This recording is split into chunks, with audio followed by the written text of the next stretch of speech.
À mon avis, c'est une rue qui a une voie séparée pour les vélos, préférablement physiquement séparée de la circulation, qui les isole, les protège du trafic véhiculaire et qui leur donne un sens de confort. Et préférablement aussi qu'il y a des arbres, qu'il y a de l'ombre, qui est confortable à utiliser dans toutes les conditions climatiques et de plus en plus aussi qui peut être entretenu aussi l'hiver. Ça, c'est aussi une question qui se règle au niveau du design. Ensuite, sur des rues résidentielles ou des rues moins achalandées, c'est assez différent.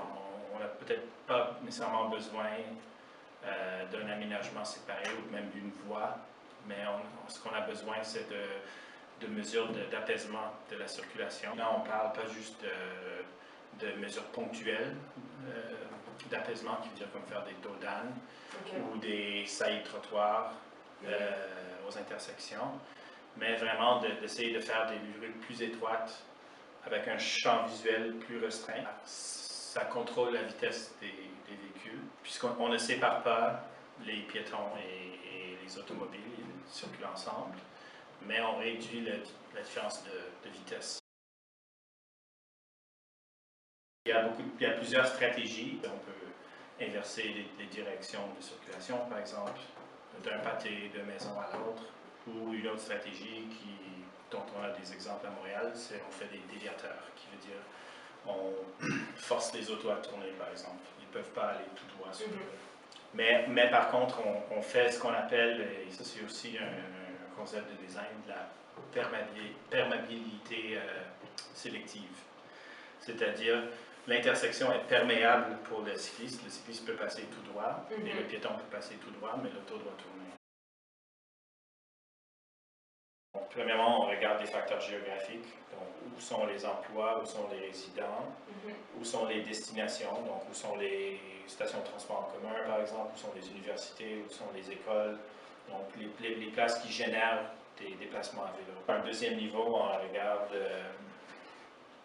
où sont les manques, quelles parties de la ville sont déjà desservies par le réseau et où il n'y a pas d'aménagement, où est-ce qu'on doit intervenir. Et on étudie les opportunités. La première chose la plus simple, c'est de regarder est-ce que la rue a une surlargeur, ou est-ce qu'il y a quelque chose, est-ce qu'il y a de l'espace qu'on peut récupérer sur la rue pour le donner aux cyclistes. Ça, c'est en fait le principal mode d'expansion du réseau cyclable à Montréal. Il y a beaucoup de surlargeur sur les rues, ou de la surcapacité, donc il y a trop de voies, ou les voies sont trop larges. Donc, juste en rétrécissant les voies et en poussant le stationnement plus proche de la bordure, on récupère assez d'espace pour faire au moins une bande cyclable. Après ça, on a aussi regardé s'il y avait des travaux majeurs. Donc, s'il y a des travaux souterrains, par exemple, si on refait la canalisation et les égouts et tout ça, si on reconstruit les trottoirs, c'est une très bonne opportunité pour faire un aménagement beaucoup plus avancé. Moi, je pense que l'esthétique de la rue, c'est important et surtout le verdissement est très important. En réalité, on est encore dans une situation où il n'y a pas tous les politiciens qui y croient. Donc, on doit faire le mieux qu'on peut avec ce qu'on a. Donc, c'est vraiment par opportunisme. Donc, le numéro 1, c'est voir où sont les rues où il y a la largeur dépasse nettement le besoin. Bon, il y a vraiment une occasion pour récupérer de l'espace.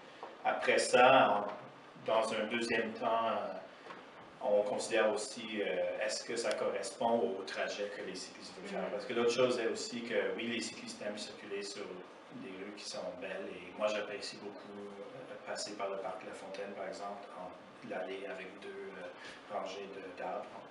Néanmoins, je passe par là seulement si c'est sur mon chemin. Le cycliste va toujours vouloir prendre le chemin le plus court, qu'il soit beau ou laid. Par contre, le cycliste est très sensible à l'interaction avec les véhicules. Moi, je pense qu'il n'y a absolument aucune question que c'est l'intervention. C'est les interventions. Et c'est pas juste les aménagements cyclables. Donc, le réseau cyclable a beaucoup grandi. Là, on fait une étude aux 5 ans qu'ils appellent l'État du vélo au Québec. Il y a eu un très grand saut entre 2010 et 2015 en termes d'usage à Montréal.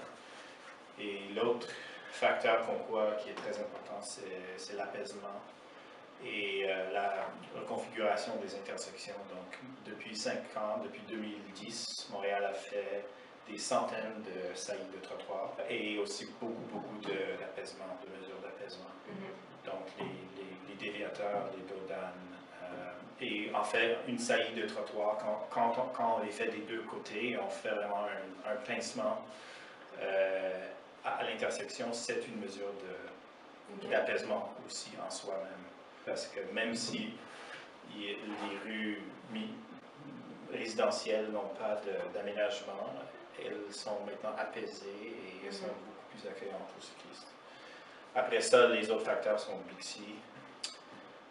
Quand on voit une station Bixi à tous les 300 mètres, c'est la ville qui envoie un message assez important au public. C'est une invitation d'aller faire du vélo. Pour moi, c'est le design urbain, c'est en fait l'intersection de toutes les disciplines qui s'occupent de la conception de l'aménagement physique de la ville. C'est-à-dire l'architecture de paysage, l'urbanisme et le génie civil. Okay.